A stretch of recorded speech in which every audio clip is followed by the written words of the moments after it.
Hello dear students, आज हम लोग जो चैप्टर यहाँ पर स्टार्ट करने जा रहे हैं that is basically known as the hydrocarbon. Hydrocarbon में हम लोग मेनली 3 चैप्टर को कवर करते हैं। हाइड्रोकार्बन की अगर हम बात करें तो यहाँ पर अगर हम लोग हाइड्रोकार्बन को अगर देखें तो there are mainly 3 chapters here. The first chapter is basically known as the alkane. यहाँ पर अगर अपन पहले वाले पोर्शन की अगर बात करें तो हमारा जो फर्स्ट पोर्शन जो होता है हाइड्रोकार्बन का, 1 सेकेंड,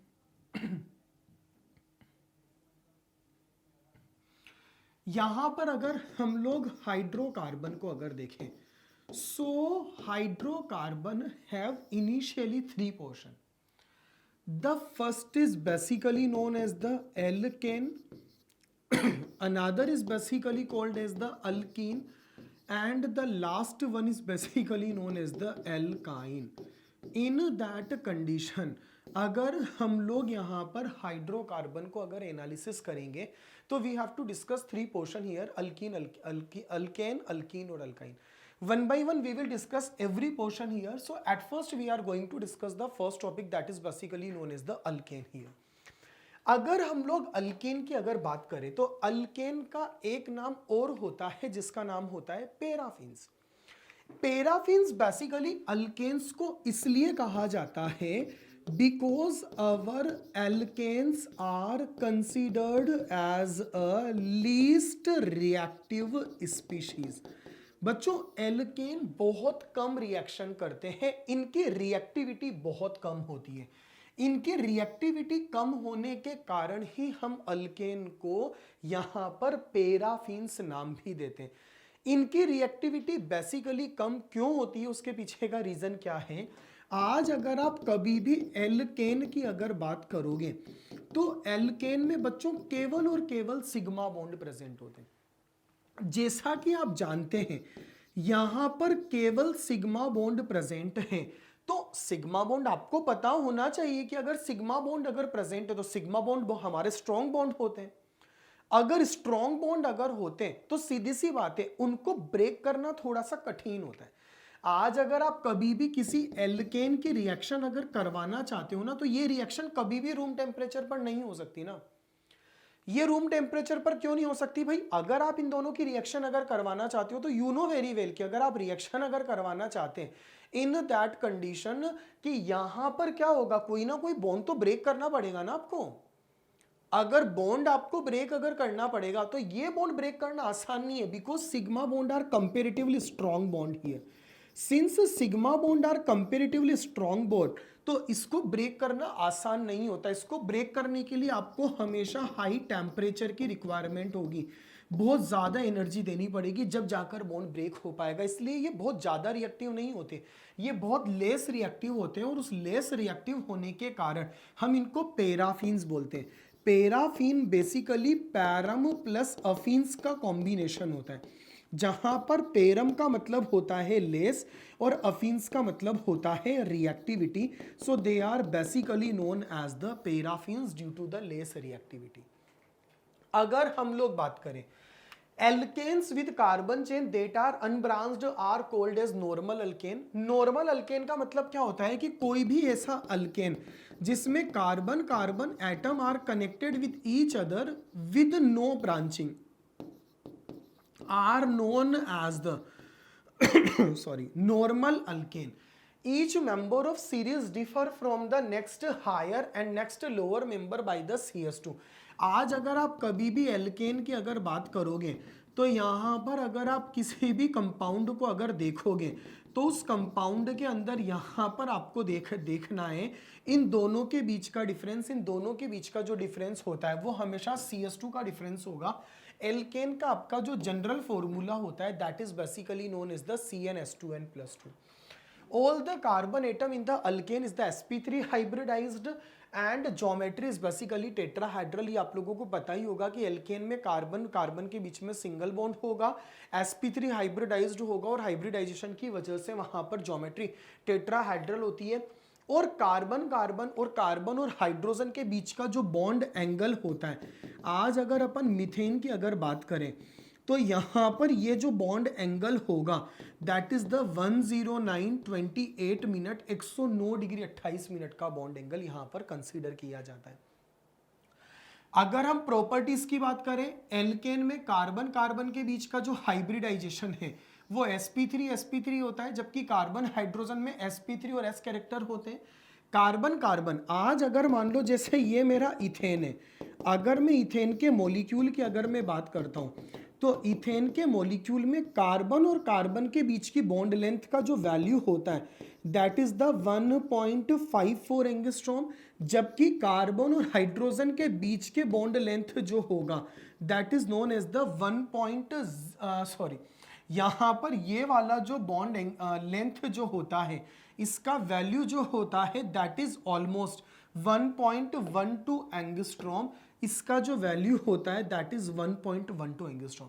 सीधी सी बात है, since size of the carbon is comparatively bigger than the hydrogen ना, तो सीसी का बॉन्ड लेंथ कंपेरेटिवली सीएस से ज्यादा होगा। सीसी का बॉन्ड लेंथ ज्यादा है तो बॉन्ड डिसोसिएशन एनर्जी, बॉन्ड को ब्रेक करने में एनर्जी लगभग 80 से 85 किलो कैलोरी लगेगा पर मोल, जबकि इसके अंदर ऑलमोस्ट 98.6 अप्रोक्सीमेट 99 किलो कैलोरी पर मोल लगता है। तो ये मेरा एक जनरल इंफॉर्मेशन था हाइड्रोकार्बन को जो मैंने आप लोगों के सामने समझाया। ये मेरा अल्केन का एक जनरल इंट्रोडक्शन था जो मैंने आपको बताया। अब हम लोग यहां पर जो पॉइंट डिस्कस करने जा रहे हैं, जनरली किसी भी चैप्टर की अगर हम बात करें तो किसी भी चैप्टर के नॉर्मली 3 पोर्शन होते हैं। एक होता है प्रिपरेशन मेथड, उस मॉलिक्यूल को कैसे बनाया जाता है। एक जो होता है that is basically known as the physical properties, और एक जो होता है वो होता है केमिकल प्रॉपर्टीज। तो जनरली यहां पर हम देखें तो आप लोग 3 टाइप से उसको क्लासिफाई कर सकते हो। एक का नाम होता है फिजिकल प्रॉपर्टीज, केमिकल प्रॉपर्टीज, और एक होता है प्रिपरेशन मेथड। तो यहां पर अगर हम देखें तो हम लोग 3 पोर्शन को यहां पर कवर करने जा रहे हैं। सबसे पहले preparation method, physical properties and chemical properties. सबसे पहला प्रिपरेशन मेथड की अगर हम बात करें, इसका नाम होता है बाय डी कार्बोक्सिलेशन। हमें यहां पर करना क्या है, हमें यहां पर डी कार्बोक्सिलेशन करना है। किसका बच्चों? कार्बोक्सिलिक एसिड का। हमें यहां पर कार्बोक्सिलिक एसिड का डी कार्बोक्सिलेशन करना है। सबसे पहला टर्मिनोलॉजी तो यहां पर ही आता है, what is the meaning of the D carboxylation. आज डी कार्बोक्सिलेशन का मतलब होता है एलिमिनेशन ऑफ कार्बन डाइऑक्साइड। हमें यहां पर कार्बन डाइऑक्साइड को एलिमिनेट करना है। अच्छा, आज अगर आप किसी भी मॉलिक्यूल में से कार्बन डाइऑक्साइड, अगर कार्बोक्सिलिक एसिड में से कार्बन डाइऑक्साइड को अगर एलिमिनेट अगर करोगे तो आपका रिएजेंट कौन काम में आएगा? आपका रिएजेंट काम में आएगा NaOH plus CaO, that is known as the soda lime. ये मेरा कार्बोक्सिलिक एसिड का सोडियम सॉल्ट है। अगर मैंने कार्बोक्सिलिक एसिड के सोडियम सॉल्ट को आज अगर मान लो सोडा लाइम की प्रेजेंस में अगर हीट करा, सोडा लाइम होता है NaOH प्लस CaO। आज जैसे ही मैं इसको सोडा लाइम की प्रेजेंस में अगर हीट करूंगा तो इसमें से CO2 एलिमिनेट हो जाएगा, और CO2 एलिमिनेट होने के बाद में मेरा मॉलिक्यूल अल्केन में कन्वर्ट हो जाएगा। यहां पर ये वाला जो H है ये बाद में आपके इसके मॉलिक्यूल को प्रोटोनेट भी कर देगा, और फाइनली आपका जो मॉलिक्यूल है वो मॉलिक्यूल हमारा एल्केन में कन्वर्ट हो जाएगा। तो अगर आपको कभी भी कार्बोक्सिलिक एसिड अगर दे रखा है और कार्बोक्सिलिक एसिड या उसका सोडियम सॉल्ट आपको चाहे तो यहां पर RCOONA भी दे सकता है, और ऐसा भी हो सकता है कि आपको केवल कार्बोक्सिलिक एसिड दे दे। एसिड भी दे देगा तो वो NaOH के साथ रिएक्शन कर कर बाद में सोल्ट ही बनाएगा, और सोल्ट अगर दे रखा है तो भी ओवरऑल आपको निकालना CO2 ही है। तो ओवरऑल आपको एक कम कार्बन का अल्केन का फॉर्मेशन करना है। मेरे आज कार्बोक्सिलिक एसिड में जितने भी कार्बन होंगे मेरे एल्केन में हमेशा एक कम कार्बन का सॉल्ट बनेगा, एक कम कार्बन का अल्केन बनेगा। इसलिए इस रिएक्शन का एक नाम और होता है, that is called as the degradation reaction. तो यहां पर अगर हम लोग अगर बात करें डी कार्बोक्सिलेशन का मतलब क्या होता है बच्चों, कि आज अगर मुझे कभी भी कार्बोक्सिलिक एसिड या कार्बोक्सिलिक एसिड का सोडियम सोल्ट अगर दे रखा हो, जैसे यहां पर मुझे सोडियम एसीटेट अगर दे रखा है, और यदि मैंने उसको सोडा लाइम की प्रेजेंस में अगर हीट करा तो यहाँ पर CO2 एलिमिनेट हो जाएगा और मेरा मॉलिक्यूल मेथेन में कन्वर्ट हो जाएगा।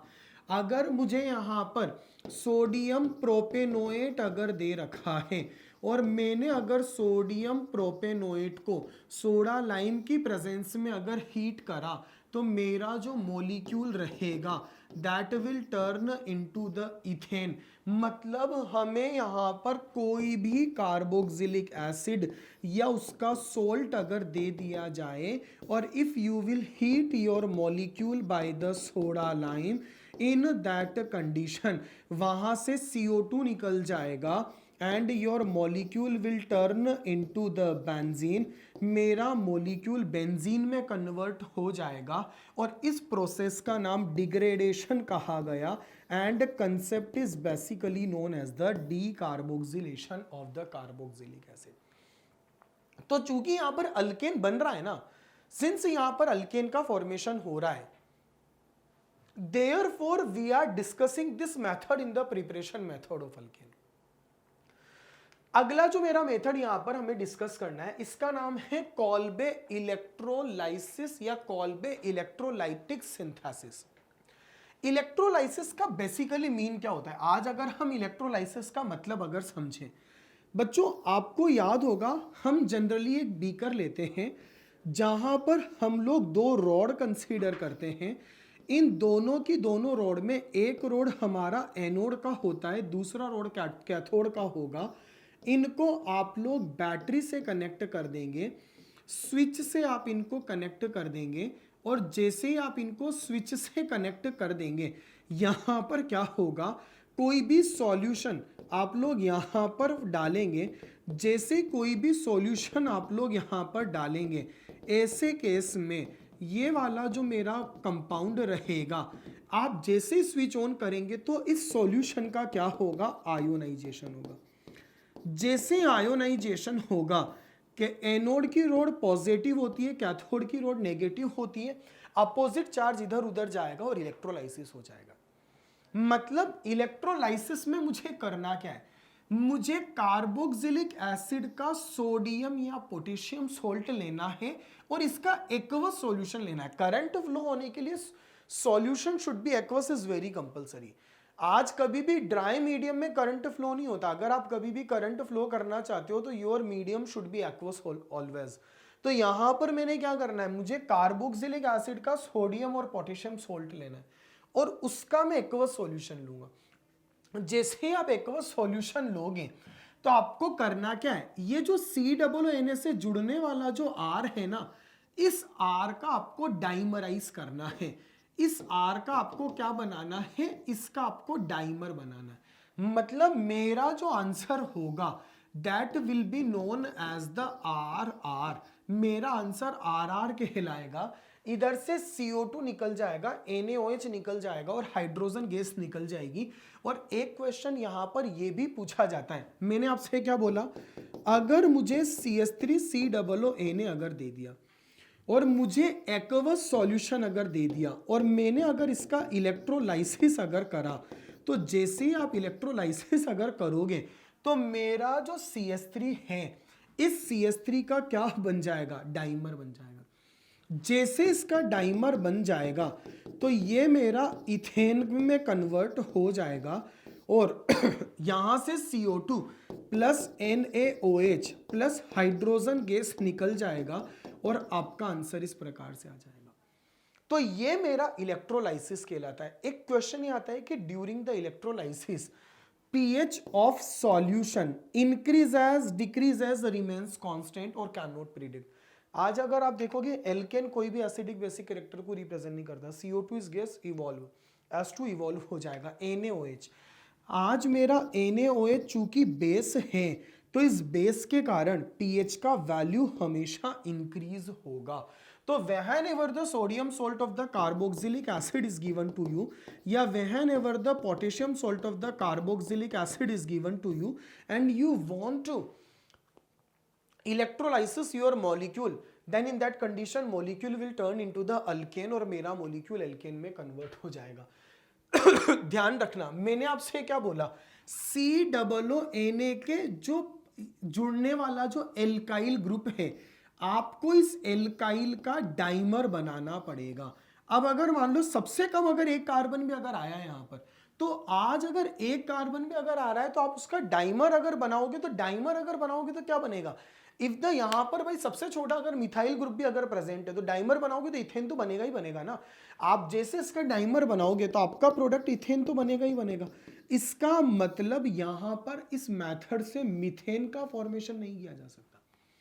तो जैसे ही आपने इलेक्ट्रोलाइसिस अगर करवाया तो CH3 का डाइमर बनेगा इथेन, CO2 निकल जाएगा, NaOH निकल जाएगा और हाइड्रोजन गैस इवॉल्व हो जाएगी। ये पोर्शन एनोड पर मिलता है, वो पोर्शन कैथोड पर मिलेगा और हमारा इलेक्ट्रोलाइसिस हो जाएगा। अच्छा, ये एनोड पर और वो कैथोड पर कैसे मिलेगा, ये हम थोड़ा सा मैकेनिज्म के थ्रू समझ सकते हैं। मैंने आपको इलेक्ट्रोलाइसिस का मतलब क्या बोला था, ये मेरा CH3COONA है। इसके एक्वस सॉल्यूशन का मुझे क्या करवाना है, इसके एक्वस सॉल्यूशन का मुझे आयोनाइजेशन कराना है।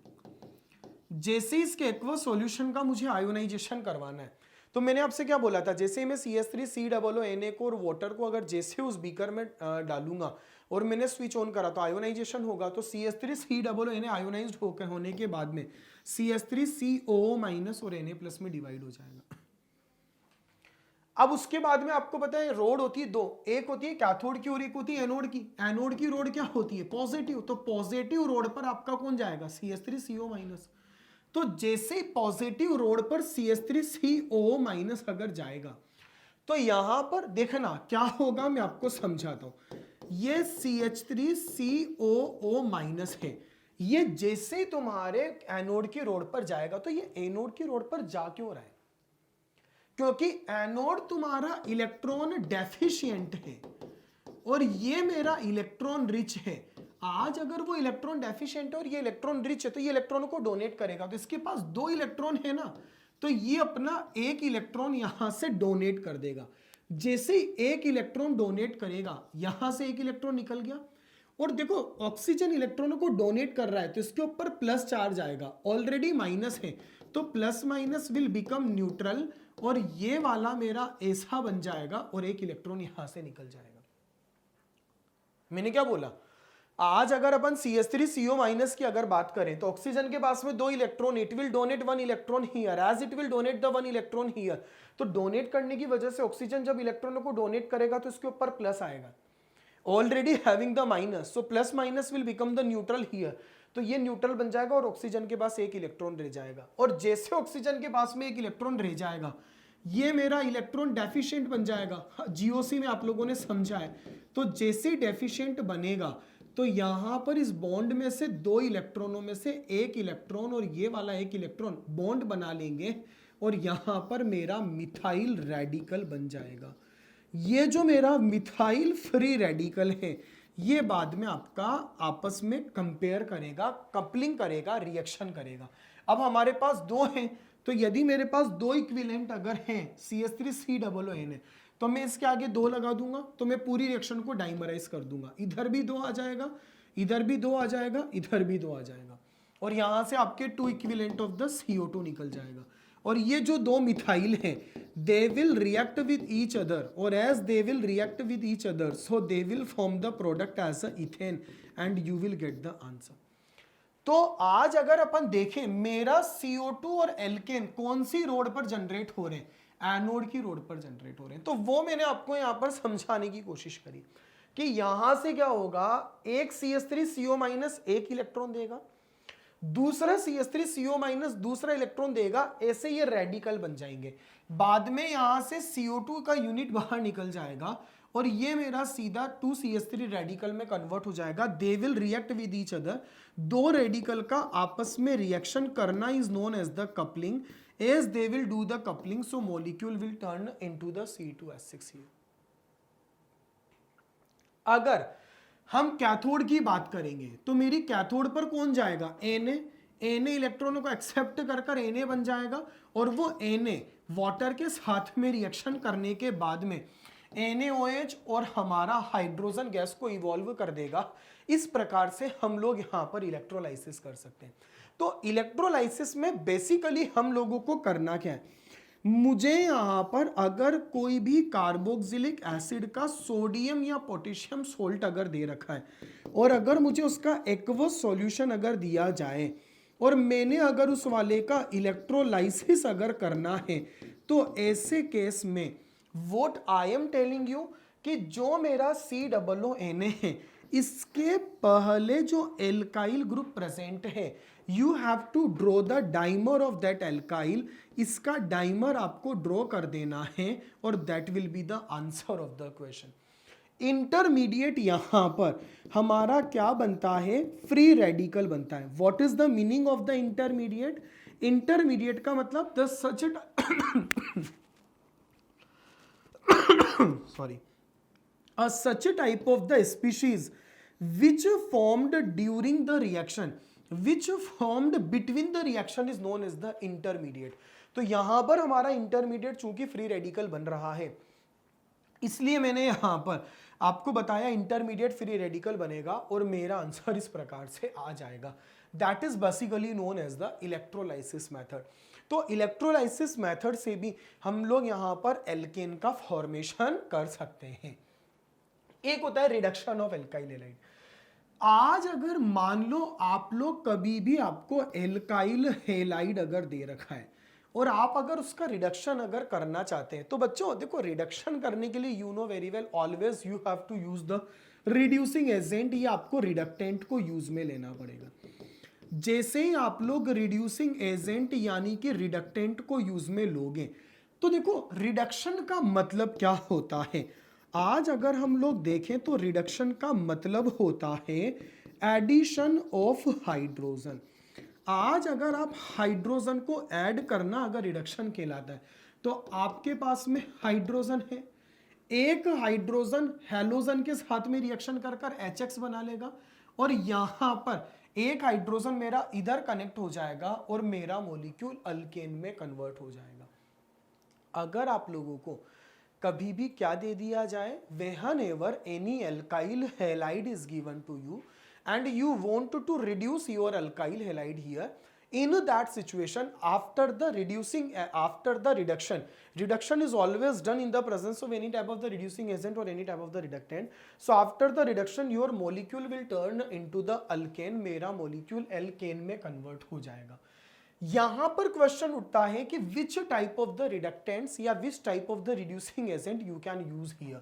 हम लोग यहां पर जिंक, कॉपर और इथाइल अल्कोहल को यूज में ले सकते हैं, मतलब आपको मेटल और कोई ना कोई एसिड का कॉम्बिनेशन लेना है। सोडियम इथेनॉल को यूज में ले सकते हो, ZnHCl को यूज में ले सकते हो, प्लेटिनम, पैलेडियम, निकल को आप यूज में ले सकते हो, एल्यूमिनियम, मरकरी को इथाइल अल्कोहल के साथ यूज में ले सकते हो, लिथियम एल्यूमिनियम हाइड्राइड को यूज में ले सकते हो। They are the reducing agents here. मतलब मेनली हमारा रिड्यूसिंग एजेंट अगर हम देखें तो मेरा रिड्यूसिंग एजेंट कोई ना कोई मेटल और एसिड का कॉम्बिनेशन है। हमारा एल्कोहल भी एसिडिक कैरेक्टर को रिप्रेजेंट करता है, तो Zn copper ETOH, Na ETOH, ZnHCl, और इसके अलावा एक यहाँ पर आपको यूज में लेना है निकल, प्लेटिनम, पैलेडियम, या फिर आप लिथियम एल्यूमिनियम हाइड्राइड को यूज में लेना। जैसे आप यहाँ पर यूज में लेंगे तो मेरा जो मॉलिक्यूल है, जैसे अगर मैंने CH3I यहाँ पर कंसीडर करा, that is basically known as the methyl iodide. तो ये जो मेरा मिथाइल आयोडाइड है, आप जैसे इसको Zn कॉपर अल्कोहल से रिड्यूस करवाओगे, ये कौन है मेरा, this is my reducing agent.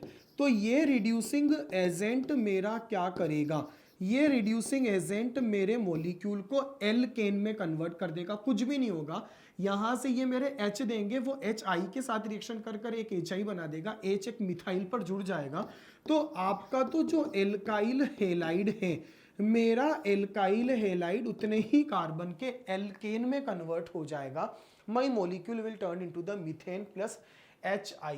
इस प्रकार से आपके सामने कोई भी एल्काइल हेलाइड अगर दे रखा है, सपोज करो मुझे यहाँ पर यहाँ पर क्लोरोसाइक्लोहेक्सेन दे रखा है, मैंने अगर इसको Na/C2H5OH की प्रेजेंस में रिड्यूस करवाया, यहाँ से मुझे Cl को हटाना है, H को लगाना है, my molecule will turn into the cyclohexane और HCl यहाँ से निकल जाएगा and my compound will turn into the alkane here.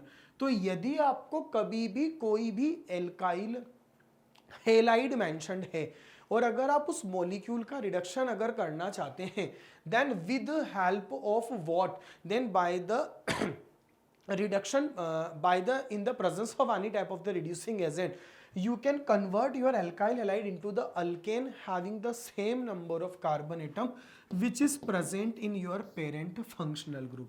तो ऐसे परिस्थिति में जितने कार्बन आपके पेरेंट फंक्शनल ग्रुप में प्रेजेंट है उतने ही कार्बन का आपको अल्केन बनाना पड़ेगा। अगली रिएक्शन की अगर हम बात करें तो मेरा नेक्स्ट जो केमिकल रिएक्शन जो आ रहा है, ये मेरी रिएक्शन थी reduction of the alkyl halide. इसके बाद में हम लोग यहां पर अगली रिएक्शन को अगर देखें तो मेरी रिएक्शन का नाम होता है वुड्स रिएक्शन। वुड्स रिएक्शन क्या होती है बच्चों, अगर मुझे कोई भी एल्काइल हेलाइड अगर दे रखा है, जैसे मुझे एल्काइल ब्रोमाइड अगर दे रखा है, अगर मैंने एल्काइल हेलाइड की रिएक्शन सोडियम मेटल के साथ में करवाई, अगर मुझे एल्काइल हेलाइड अगर दे रखा है और अगर मैंने एल्काइल हेलाइड की रिएक्शन अगर सोडियम मेटल के साथ में अगर करवाई, तो दो एल्काइल हेलाइड आज सोडियम के साथ में रिएक्शन कर कर NaBr का फॉर्मेशन करेंगे और molecule will turn into the alkane here. आज अगर आपको कभी भी एल्काइल हेलाइड अगर दे रखा है और आपने अगर उस एल्काइल हेलाइड की रिएक्शन अगर सोडियम मेटल के साथ में करवाई, तो बाय द कपलिंग रिएक्शन आपको यहां पर सॉल्वेंट के रूप में ड्राई ईथर को यूज में लेना है। कपलिंग रिएक्शन होगी, एक आर और दूसरा आर एक दूसरे के साथ कंबाइन हो जाएंगे और फाइनली मेरा यहां पर कपलिंग प्रोडक्ट का फॉर्मेशन होगा। यहां पर जो मेरा मॉलिक्यूल बनेगा that is basically known as the alkane. इसका नाम होता है वुड्स रिएक्शन। तो वुड्स रिएक्शन क्या होती है, whenever an alkyl halide reacts with the sodium metal in the presence of dry ether, तो मेरा मॉलिक्यूल एल्केन में कन्वर्ट हो जाएगा।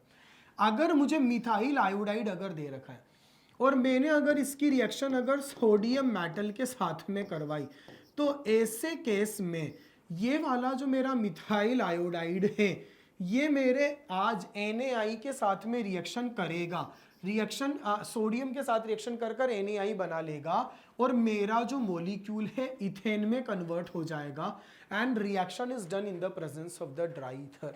तो यदि आपको कोई भी एल्काइल हेलाइड अगर दे रखा है और आपने अगर उसकी रिएक्शन अगर सोडियम मेटल के साथ करवाई, again coupling reaction will take place, two alkyl group will react with each other or as two alkyl group will react with each other, then answer will be considered as a alkane और मेरा molecule convert हो जाएगा। इससे भी आप methane का formation नहीं कर सकते। क्यों नहीं कर सकते, बिकॉज आपको पता है ना, आपने दो एल्काइल हेलाइड लिया, अगर आप दो एल्काइल हेलाइड अगर ले रहे हो तो सबसे छोटे से छोटा एल्काइल हेलाइड जो होता है ना वो भी मिथाइल हेलाइड होता है। तो अगर दो मिथाइल ग्रुप भी अगर आपस में कंबाइन अगर होंगे तो छोटे से छोटा प्रोडक्ट आपका इथेन तो बनेगा ही सही। अगर छोटे से छोटा प्रोडक्ट अगर आपका इथेन अगर बनेगा तो सीधी सी बात है यहां पर कपलिंग रिएक्शन से आपका एथेन तो बनना है ही सही। दूसरी इंपॉर्टेंट बात, the alkane produced is higher and symmetrical such that it contains double in the number of carbon atom present in the alkyl halide taken। जो आपने एल्काइल हेलाइड अगर लिया है ना, उस एल्काइल हेलाइड का जस्ट डबल वाला प्रोडक्ट यहां पर आप लोगों का बनेगा। आज अगर मैंने इथाइल हेलाइड अगर लिया और मैंने अगर रिएक्शन ड्राई ईथर की प्रेजेंस में करवाई, तो ये वाला मेरा इथाइल और ये वाला ethyl will combined with each other और as they will combined with each other so molecule will turn into the butane और मेरा आंसर यहाँ पर ब्यूटेन की फॉर्म में आएगा। तो इनका ऐसा कहना है कि जो प्रोडक्ट होता है ना उसमें नंबर ऑफ कार्बन आपने जो एल्काइल हैलाइड यूज में लिए हैं उससे जस्ट डबल होंगे और सिमेट्रिकल कंपाउंड का फॉर्मेशन होगा। बच्चों हम लोग जो वुड्स रिएक्शन पढ़ रहे हैं उसके अंदर एक जो पॉइंट हमको यहाँ पर डिस्कस करना है वो ये है कि whenever two reacting alkyl halide are the different, अगर आपने कभी भी वुड्स रिएक्शन में दो डिफरेंट एल्काइल हैलाइड्स को अगर यूज में लिया तो ऐसे केस में हमेशा mixture of three different alkane का फॉर्मेशन होता है। आज अगर मानकर चलो कि हमने एक यहाँ पर इथाइल आयोडाइड को यूज में लिया, एक हम लोगों ने यहाँ पर मिथाइल आयोडाइड को यूज में लिया, and whenever we will use two different alkyl halide here in that condition, यहाँ पर हमारे तीन अलग अलग प्रोडक्ट का फॉर्मेशन होगा। The first product is basically known as the ethane, another product is basically known as the propane, and last product is basically called as the butane. अब यहाँ पर क्वेश्चन ये उठता है कि आज अगर इस वाले मॉलिक्यूल में अगर तीन अलग अलग प्रोडक्ट का फॉर्मेशन हुआ है तो उसके पीछे बेसिकली वजह क्या है। आज हम लोग इसकी वजह के बारे में भी डिस्कशन करेंगे, इसके पीछे के रीजन के बारे में डिस्कशन करेंगे कि आपने अगर दो अलग अलग एल्काइल हैलाइड को अगर यूज में लिया तो हमारा प्रोडक्ट यहाँ पर तीन बने, तीन डिफरेंट प्रोडक्ट का यहाँ पर फॉर्मेशन हुआ, मिक्सचर ऑफ अल्केन का फॉर्मेशन हुआ। So was the reason behind that. लेकिन मैं एक काम करता हूं, इस वाली केमिकल रिएक्शन में मैं आप लोगों को यह बताना चाहता हूं बच्चों कि यहां पर जो ये मेरा एल्काइल ग्रुप है एक्चुअली ये वाले एल्काइल ग्रुप का रेडिकल बन जाता है। मैं जब आपको अभी इसका मैकेनिज्म समझाऊंगा then I will tell you कि in this chemical reaction what will happen. In this chemical reaction actually free radical will formed of the alkyl group of alkyl halide. जो हमारे एल्काइल हैलाइड का जो alkyl group है इसका यहां पर free radical बनता है। अगर इसका यहां पर अगर फ्री रेडिकल अगर बनता है, ऐसे केस में आज जब दो रेडिकल अगर आपको कभी भी दे रखे होंगे तो वो हमारे जो दो रेडिकल होंगे they will follow the self coupling as well as the cross coupling. यहां पर एक बार सेल्फ कपलिंग होगा और एक बार यहां पर क्रॉस कपलिंग होगा। जब सेल्फ कपलिंग होगा तो C2H5 C2H5 मिलकर हमारा जो प्रोडक्ट बनेगा that is known as the C4H10। अगर यहां पर सेल्फ कपलिंग अगर होगा तो मिथाइल मिथाइल मिलकर आपका प्रोडक्ट बनेगा C2H6, और जब दोनों क्रॉस कपलिंग अगर करेंगे तो they will turn into the propane. हमेशा याद रखिएगा बच्चों, आज यहां पर इंटरमीडिएट रेडिकल कैसे बना that we will discuss in the mechanism, लेकिन this is the property of free radical. whenever any free radical formed in any chemical reaction in that condition हमेशा उनका कैरेक्टरिस्टिक होता है कि वो हमेशा सेल्फ कपलिंग और क्रॉस कपलिंग को फॉलो करते हैं। सो after the self coupling and cross coupling your molecule will turn into the three different product. अब यहां पर अगर अपन बात करें मैकेनिज्म की तो हमारा जो वुड्स रिएक्शन है इसका मैकेनिज्म दो टाइप से बेसिकली प्रोसीड करता है। एक तो आयोनिक मैकेनिज्म होता है और एक फ्री रेडिकल मैकेनिज्म होता है। आयोनिक मैकेनिज्म और फ्री रेडिकल मैकेनिज्म क्या होता है, जैसे अगर हम लोगों को इथाइल ब्रोमाइड दिया गया है and I want to react ethyl bromide with the sodium metal, तो अगर मैंने इथाइल ब्रोमाइड की रिएक्शन सोडियम मेटल के साथ में करवाई तो मेरे पास दो इथाइल ब्रोमाइड है, दोनों के दोनों ब्रोमीन Na के साथ रिएक्शन कर कर NaBr बना लेंगे और दो इथाइल ग्रुप आपस में क्लब हो जाएंगे। So whenever two ethyl group will club with each other, तो यहाँ पर आपका जो प्रोडक्ट बनेगा now your product will turn into the butane. मेरा आंसर यहाँ पर ब्यूटेन आ जाएगा। अब क्वेश्चन ये उठता है कि अगर हमारा आंसर यहाँ पर ब्यूटेन अगर आया तो what is the reason behind it, why your answer is basically butane here. हमारा आंसर यहाँ पर ब्यूटेन क्यों आया। आज हम इसके आयोनिक रिएक्शन मैकेनिज्म की बात करते हैं कि यहाँ पर अगर इसका आयोनिक मैकेनिज्म अगर प्रोसीड करता है तो किस प्रकार से करेगा। बच्चों ये मेरा C2H5Br है। मेरा ये जो C2H5Br है सबसे पहले ये Na के साथ रिएक्शन करेगा। Na के साथ रिएक्शन कैसे करेगा मैं आपको बताता हूं। यहां से बॉन्ड ब्रेक होगा, carbon will get the positive, bromine will get the negative.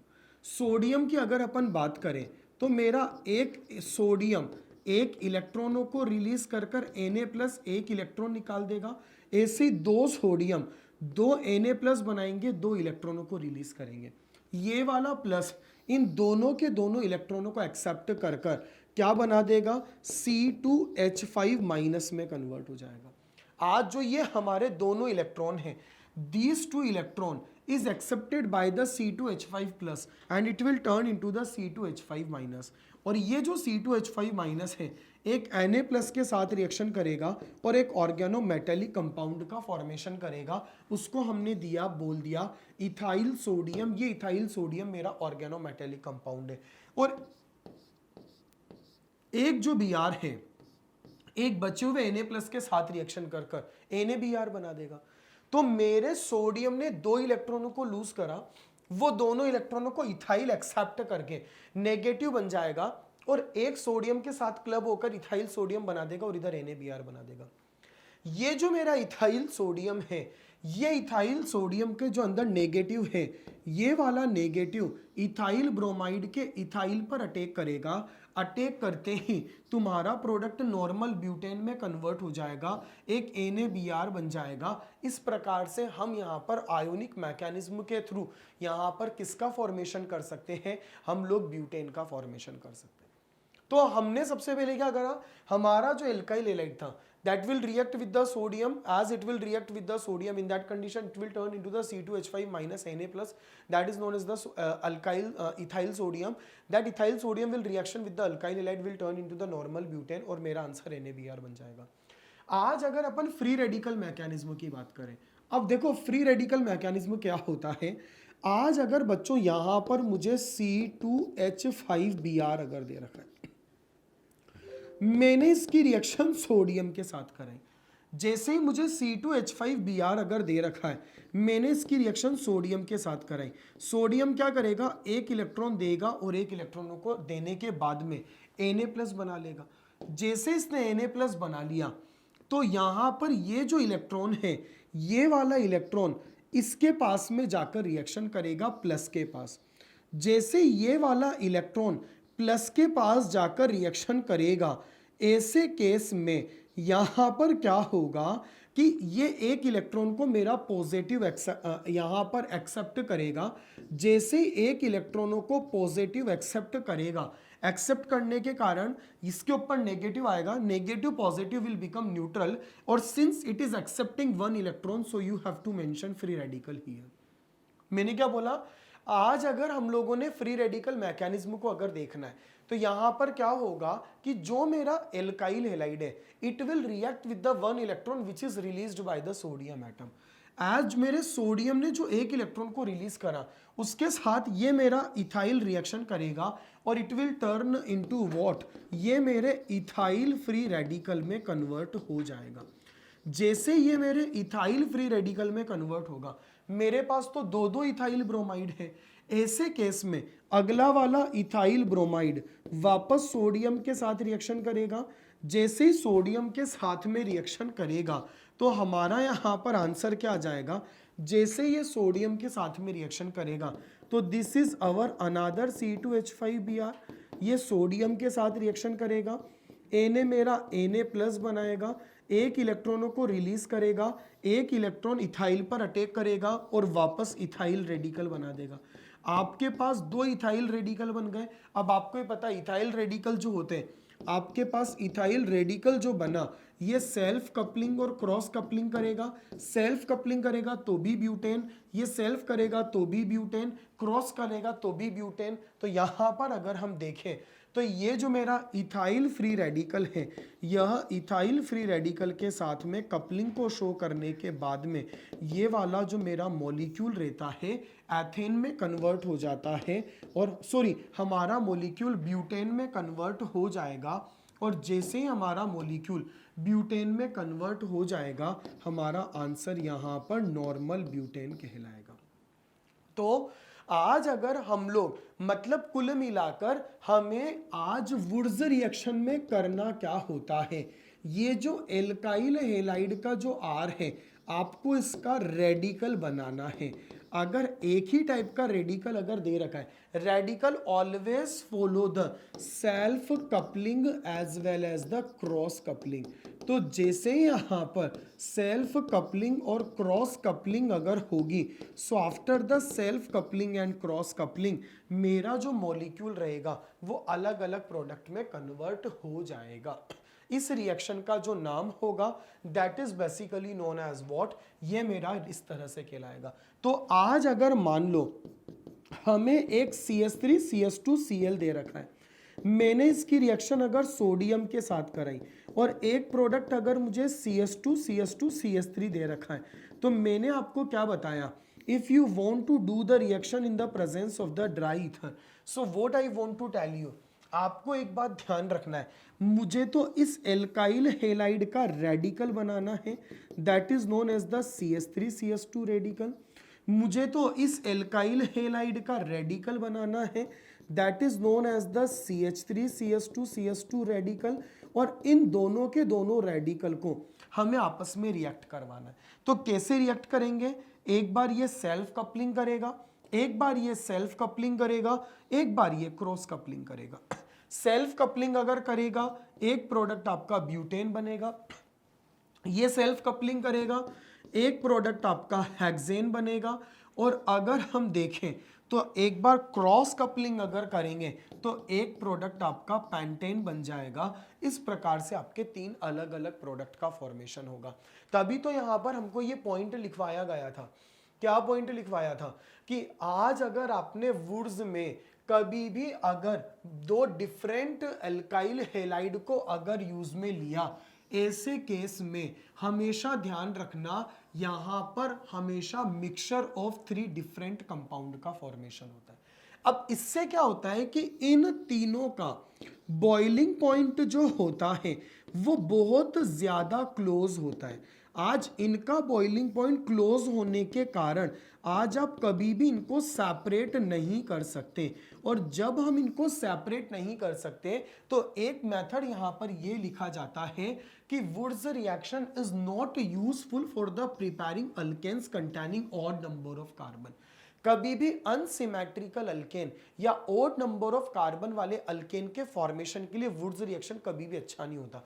जैसे सपोज करो आपने कभी ये सोचा कि हम वुड्स रिएक्शन से सपोज प्रोपेन बनाते, आपकी कभी इच्छा हुई कि आज हम वुड्स रिएक्शन से प्रोपेन बनाते, तो अगर आप वुड्स रिएक्शन से अगर प्रोपेन बनाना चाहते हो तो आपको 2 एल्काइल हैलाइड का कॉम्बिनेशन लेना पड़ेगा ना। अब आप 2 एल्काइल हैलाइड का कॉम्बिनेशन कौन सा लोगे, एक तो आप लोगे मिथाइल क्लोराइड, तो आपको दूसरा लेना पड़ेगा इथाइल क्लोराइड।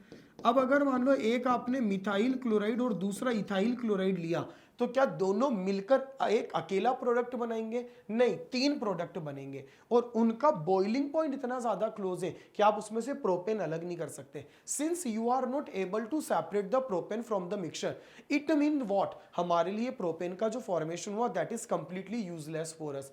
इसीलिए आज अगर आप मेरे से बोलो sir I want to form the butane with the Wurtz reaction, आज अगर आप ब्यूटेन अगर बनाना चाहते हो तो डेफिनेटली आप ब्यूटेन बना सकते हो। एक आप इथाइल हैलाइड ले लो, दूसरा भी इथाइल हैलाइड ले लो। आज अगर आप दोनों के दोनों अगर इथाइल क्लोराइड अगर लोगे तो दोनों के दोनों इथाइल क्लोराइड से एक ही प्रोडक्ट का फॉर्मेशन होगा जिसका नाम क्या होगा, that is basically known as the butane. That's why what I just wanted to explain, this reaction is not good for the formation of unsymmetrical alkane। आज ये मेरे सिमेट्रिकल के लिए ये वाला मेथड बड़ा अच्छा माना जाता है। तो आज अगर आप कभी भी वुड्स रिएक्शन अगर करना चाहते हो, so it is best method for the formation of symmetrical alkanes only, it is not good method for the unsymmetrical alkane. क्यों? क्योंकि अलग अलग रेडिकल बनने पर हमेशा मिक्सचर ऑफ अल्केन का फॉर्मेशन होगा और उनको सेपरेट करना चूंकि कठिन होगा, दैट्स वाई हमारे लिए ये मेथड कभी भी अच्छा नहीं माना जाएगा।